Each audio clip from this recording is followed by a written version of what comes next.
एक गांव में गोपाल नाम का एक गरीब और ईमानदार लकड़हारा रहता था। वो इतना गरीब था कि उसको 2 समय का खाना भी बड़ी मुश्किल से नसीब होता था। और उसी गांव में कल्लू नाम का भी एक व्यक्ति रहता था, जो कि बहुत ही लालची था। हमेशा दूसरों का बुरा सोचना और करना, यही इसका स्वभाव था। एक दिन जंगल जाकर कुछ लकड़ियां ले आता हूँ, वरना आज भी भूखे पेट सोना पड़ेगा। और अब तो मुझे इस धंधे से कमाई की उम्मीद छोड़ ही देनी चाहिए। और इतने में ही उसकी पत्नी बिमला भी वहां आ जाती है। ये जी सुनिए ना, मुझे एक नई साड़ी लेनी है, उसके लिए पैसे दे दीजिए ना। और कल मुझे मेले में भी जाना है, बहुत समय से मैंने कोई नई साड़ी भी नहीं ली है। अरे बिमला, तुम्हें तो पता ही है मैं कितनी तंगी से गुजर रहा हूँ। बड़ी मुश्किल से हम लोगों का गुजारा हो रहा है। इतने पैसे मैं कहाँ से लाऊंगा? तुम्हें थोड़ा सोचना चाहिए ना। देखिए जी, ये तो बिल्कुल भी ठीक बात नहीं है। गांव की बाकी सारी औरतें तो बड़े शौक से अपनी जिंदगी बिता रही हैं। अरे गांव के लोग तो ठगी भी करते हैं। क्या मैं भी वही करने लग जाऊं? दूसरों के पैसे का गलत इस्तेमाल करूं? हाँ तो करिए ना, और मुझे भी अमीर बनना है। क्या फायदा ऐसी ईमानदारी का जिसको कोई नहीं पूछता।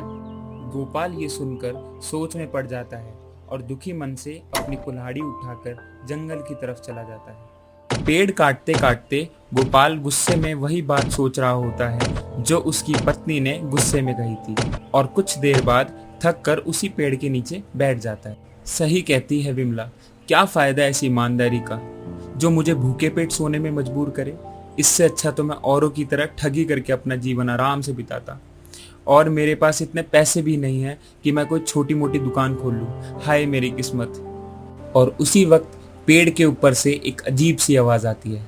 घबराओ मत गोपाल, तुम एक बहुत ही नेक और ईमानदार इंसान हो और अच्छे लोगों के साथ कभी बुरा नहीं होता। और गोपाल इधर उधर देखकर कहता है, कौन? ये आवाज कहां से आई? तुम कौन हो? मेरे सामने आओ। मेरा नाम है बरकत तोता, जो दिल से मांगो वही देता। मैं एक जादुई तोता हूँ, मुझसे जो भी मांगोगे वो मैं दे देता हूँ, लेकिन एक बार में सिर्फ एक चीज। क्या? एक जादुई तोता? क्या सच में तुम जादुई हो? मैं कैसे मानूं? अगर तुम्हें मेरी बातों पर भरोसा नहीं है तो तुम कुछ भी मुझसे मांग कर देख सकते हो। अगर ये बात सच है तो तुम एक काम करो, मुझे एक आटे की बोरी दे दो। ठीक है, ये लो।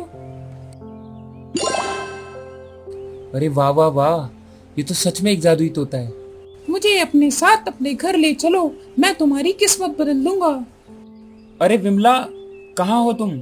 देखो, ये एक जादुई तोता है।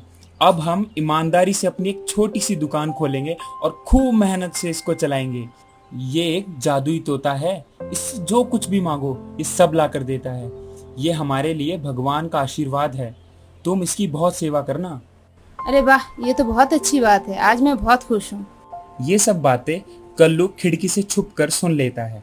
इधर गोपाल तोते से थोड़ा थोड़ा दुकान का सामान लेकर दुकान अच्छे से चलाता है।